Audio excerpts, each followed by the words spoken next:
दोस्तों बचपन से ही हमें कहावत सुनते आ रहे हैं कि अगर इंसान चाहे तो वो कुछ भी कर सकता है।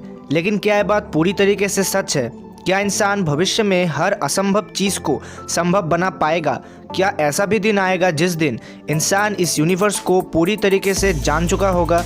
चलिए आज हम इसी टॉपिक को साइंटिफिक तरीके से समझने की कोशिश करते हैं। दोस्तों ये बात तो हमें मानना ही पड़ेगा कि हम इंसानों ने अपने इस 2 लाख सालों के सफ़र में बहुत से असंभव चीज़ों को संभव बनाया है। लेकिन क्या इसका मतलब ये है कि हम हर एक असंभव चीज़ को भविष्य में संभव बना पाएंगे? इसके बारे में हमें कोई नहीं बता सकता। लेकिन अगर हम इंसानों को इस यूनिवर्स को पूरी तरीके से समझना है तो हमें इस यूनिवर्स को एक्सप्लोर करना पड़ेगा। इस यूनिवर्स में घट रहे हर एक चीज़ को हमें ऑब्जर्व करना पड़ेगा। लेकिन क्या हम इंसान भविष्य में इतने काबिल और एडवांस बन जाएंगे कि हम इस यूनिवर्स के चप्पे चप्पे को ऑब्जर्व कर सके? इसका जवाब ढूंढने के लिए हमें पहले ये समझना होगा कि आखिर हम एग्जिस्ट कहाँ करते हैं। हम एग्जिस्ट करते हैं करीब 52,850 लाइट ईयर्स तक फैले मिल्की वे गैलेक्सी में, जहाँ पे करीब 400 बिलियन स्टार्स मौजूद हैं, जो कि हमारे इस मिल्की वे गैलेक्सी के ही सेंटर में मौजूद एक सुपर मैसिव ब्लैक होल का चक्कर लगा रहा है। और उस 400 बिलियन स्टार में से एक मीडियम साइज का स्टार है हमारा सूरज, जिसके चारों तरफ हमारे प्लैनेट अर्थ और सोलर सिस्टम के बाकी 7 प्लैनेट्स एक साथ ऑर्बिट कर रहा है। हमारे इस मिल्की वे गैलेक्सी को दूर से देखने पर ऐसा लग सकता है कि ये बहुत डेंस है, लेकिन असल में इन मैटर्स के बीच में हज़ारों लाखों किलोमीटर्स का डिस्टेंस मौजूद है।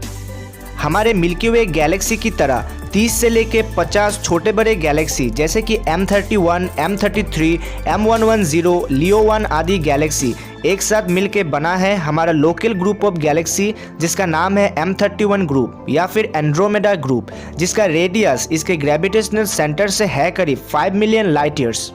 इस ग्रुप का टोटल मास है करीब 2 × 10⁻12 सोलर मासेस के बराबर। और कुछ 100 इसी तरीके के गैलेक्सी के ग्रुप को मिला के बना है हमारा क्लस्टर, जिसका नाम है वर्गो सुपर क्लस्टर, जिसका रेडियस है 55 मिलियन लाइट ईयर। और उसके बाद इसी तरीके के बहुत से क्लस्टर्स एक साथ मिलके बना है हमारा सुपर क्लस्टर, जिसका नाम है लिनियाक सुपर क्लस्टर, जिसका रेडियस है करीब 250 मिलियन लाइट ईयर्स, जिसमें करीब 1 लाख गैलेक्सीज मौजूद है, जिसमें से एक गैलेक्सी है हमारा मिल्की वे गैलेक्सी। इसी तरीके के 10 मिलियन सुपर क्लस्टर मिलके बना है हमारा ऑब्जर्वेबल यूनिवर्स, जहाँ पे करीब 100 से लेके 200 बिलियन गैलेक्सीज मौजूद है। और इस ऑब्जर्वेबल यूनिवर्स के बाहर क्या है हमें अभी तक नहीं पता। हमारे इस ऑब्जर्वेबल यूनिवर्स का रेडियस है करीब 46.508 बिलियन लाइट ईयर्स। दोस्तों शायद अब आपको समझ में आ रहा होगा कि असल में हमारा ये ऑब्जर्वेबल यूनिवर्स आखिर कितना विशाल है। और इस विशाल यूनिवर्स में हर एक सेकंड में हो रहा है बहुत ही अनोखी चीज़ें। नए स्टार्स बन रहे हैं और तबाह हो रहे हैं, नए गैलेक्सीज फॉर्म हो रहे हैं, ब्लैक होल स्टार्स को निगल रहा है, स्टार्स में सुपरनोवा एक्सप्लोजन्स हो रहा है, जिससे कि नए नेब्यूलास फॉर्म हो रहे हैं। अभी का हमारा टेक्नोलॉजी जितना भी मॉडर्न क्यों ना हो, लेकिन हम इस टेक्नोलॉजी से हमारे इस अनंत ब्रह्मांड या फिर यूनिवर्स को एक्सप्लोर करने की बात सोच भी नहीं सकते हैं। हमें तो पहले ये सोचना होगा कि हम हमारे इस सोलर सिस्टम से कैसे बाहर निकले।